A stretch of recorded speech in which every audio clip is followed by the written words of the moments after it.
So they announced the Switch 2 and I thought, what's a better time than now to talk about this bad boy? And you can tell how much I play it just by the lack of cleaning. It has been collecting dust for a while. I grew up in the era of a Nintendo DS and the Wii.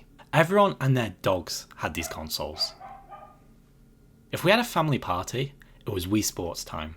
If we were over at a friend's house, you best believe we were getting out Wii Sports Boxing or Lego Star Wars. If it was bedtime, you can best believe I was underneath my bed sheets playing Pokemon Diamond, and boy, those are some of the best memories of my life. The Switch's goal was to bring those two consoles together, and well, clearly it worked because it's the third best selling console of all time. I mean, I can't even believe this because I don't know anyone else with a Switch, so I mean, those sales in Asia must be crazy.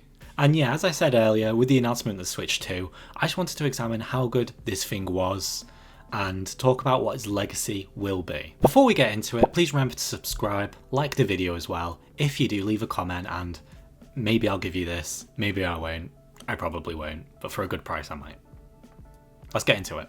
So at launch, the console costed around $300, which in my country is £279. Is this a good price? I think so. You know, as a consumer, we always want everything to be cheaper. It does feel a little hefty to me, but when you consider that a PS5 is double the amount and a PC, Christ, my PC is at least 4 times worth that, and that's a low-end PC.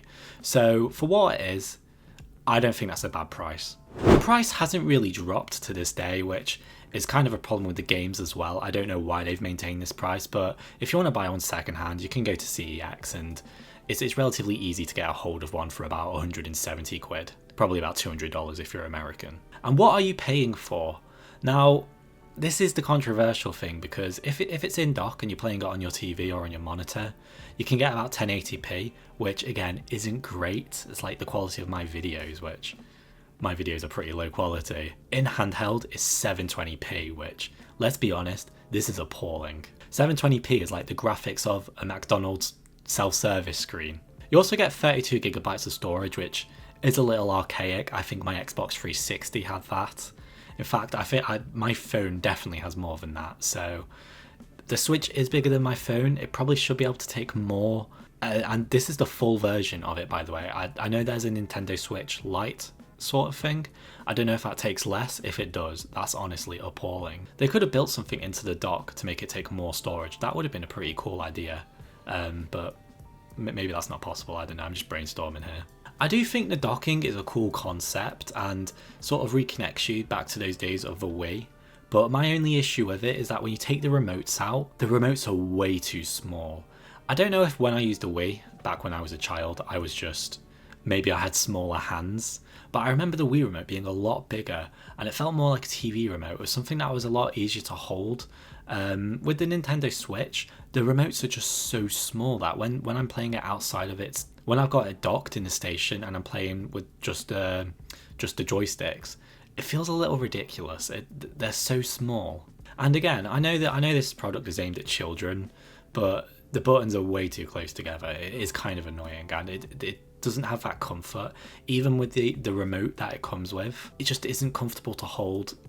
And I feel a bit pathetic holding it, not gonna lie. Also, I think the triggers, maybe I'm triggered. Maybe maybe this is a bit of a nitpick, but the triggers on the remote as well, they're not great. I don't like them at all. Another big issue I have with the Nintendo Switch is the games, or shall I say, the absolute lack of games. I was talking about the gym there, saying lack of games, which as you can tell I also have. I went into CEX for this video, and my whole idea was I'm going to go into CEX, I'm going to raid it, and we're going to see how many games I can get. I went in and there was nothing. It was really bad. It's the emptiest shelf, even emptier than the DS shelf. And maybe people aren't getting rid of their Switch games yet, but this was poor. There's basically nothing there.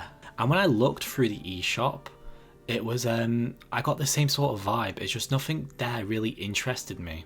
You know, I played Pokemon on the DS a lot as a child, so when I bought the Switch, my whole idea was to sort of get all the Pokemon games and feed off on all that beautiful nostalgia, because who doesn't love a bit of nostalgia? Helps me deny the fact that I'm an adult now who can grow a beard. And I really wanted to play the Pokemon games, especially the Diamond remake, because, you know, I know a lot of people loved Platinum. Diamond was my game. Pokemon Diamond. That was the one I had. I remember I bought it in game. This is the English version of GameStop. And some of my best memories were playing that. It was amazing. So I thought Diamond Remake, that would be cool. And I enjoyed the Diamond Remake. I know a lot of people have some complaints about it, but for me, it was a nice bit of nostalgia, and that's all I really wanted from the game. Apart from that, I played the Mario Brothers games, the Mario Kart as well. I was a bit disappointed that those games were basically just a port of what they were in the Wii U back in 2012, especially with the Mario Bros. Game. I was hoping there'd be something a lot more new there. So that was a little disappointing. They just sort of remade the same game, and I guess at the time it was only 5 years before, but I think they could have added a lot more. Maybe that's just my opinion. But yeah, I spoke about the eShop. They should rename it eSlop. This eShop is worse than the Xbox store. It is awful. It is so bad. I mean, honestly, look at the games. It's worse than the Google Play Store. I mean, this game, Christ, if anyone's played this, let me know. I'm sure it's a good play for £2. I think any of the games that you do want to play that aren't absolute slop, they just look way too expensive to me. I mean, you have decade-old Lego games that I played on the Xbox 360, and they're still 50 quid. How do they justify this? Even games on the PS5 that are a year old, they go below 30 quid. How do they justify 50 quid for a Lego game? I don't get it. And this crappy version at FC25, which I'm not going to play, but I can tell you, I just know it's going to be a crappy version. It's more expensive than the PS5 version. How is this possible? And again, Mario Kart 8 again, which is a Wii U game from 10 years ago, it's £50. I think mine came with the console, but £50 for Mario Kart. I remember Wii Sports came free with the Wii. I don't even want to know how expensive it is with this. Oh, it's not good. It's really not good. You're looking at 30 quid for Wii Sports. That's bad. That's exploiting a fan base if I've ever...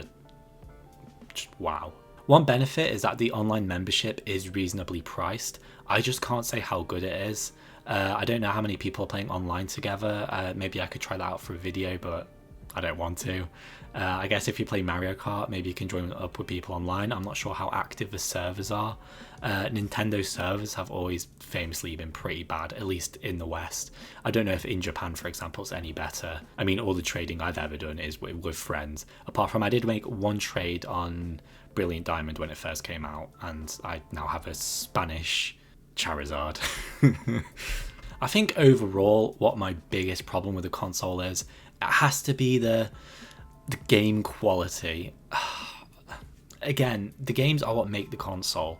The PS4 was probably one of the best consoles of all time because of the great games that came with it. You know, you've got God of War, you have Arkham Knight, you have The Last of Us, all these great games that push the genre of PlayStation forward. With this Switch, I mean, Pokemon Violet, they should be embarrassed to have that as one of their best-selling games.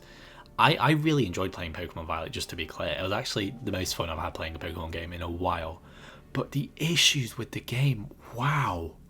Simple issues. It's like, you know, I have friends who are game designers, and they've made better games in their bedroom than this in terms of frame rates or clipping, loading. It's really bad, some of the stuff you see in this game. It's really difficult to play sometimes. And I don't get how, because there are other games that work really well. Zelda Breath of the Wild, that's not a game I've played, but I've seen a lot of gameplay from it, and it really looks perfect. It looks great. It looks exactly what the Nintendo Switch needs. I mean, I do think for Nintendo, this sort of artistic style of gameplay, you know, the artistic style that they have in Zelda Breath of the Wild, that's what they should do going forward. I don't think you're not going to make PlayStation quality games. You need an artistic style, and you need to stick with that. I mean, one of my favourite graphics in a Nintendo game is in black and white on the Nintendo DS. And although the Nintendo DS had very limited capabilities, you found that black and white looked so good and it was so stylized. And this is really impressive to me. These are the sort of games they should be making. Not these games where the characters look like Mii characters, whatever they're called, Mii characters. That was cool, by the way, the Mii characters. I loved those back in the day. Let's be real here, though. If we're going to conclude, maybe I don't have the benefit of nostalgia. There could be a 12-year-old kid right now that makes the same video in 10 years, claiming that the Switch gave them the best memories of their life. But in my opinion, what the Switch tries to do is blend together the experiences of the Wii and the DS, and it fails at both. In terms of where it ranks with all the Nintendo consoles, although it's one of the best selling, in my opinion, it is one of the worst, and it's one that didn't push Nintendo forward. It'll be interesting to see if the Nintendo Switch 2 is any good. When that comes out, I'll probably buy it because capitalism. I'm excited to see if it is good or if it's any different. I do hope that they can bring more games. The whole point of this video is in 20 years time, when we look back on the Nintendo Switch, I just don't see what we're going to remember about it. Pokemon Violet? Really? Oh well, I don't think so. But if you enjoyed the video, remember to like and subscribe. I appreciate everyone who watched it. If you got this far, that's really cool. Make sure to follow me on all my social medias. You know, we're sort of banging on TikTok, so I appreciate all the love there. And yeah, thank you for watching. Bye.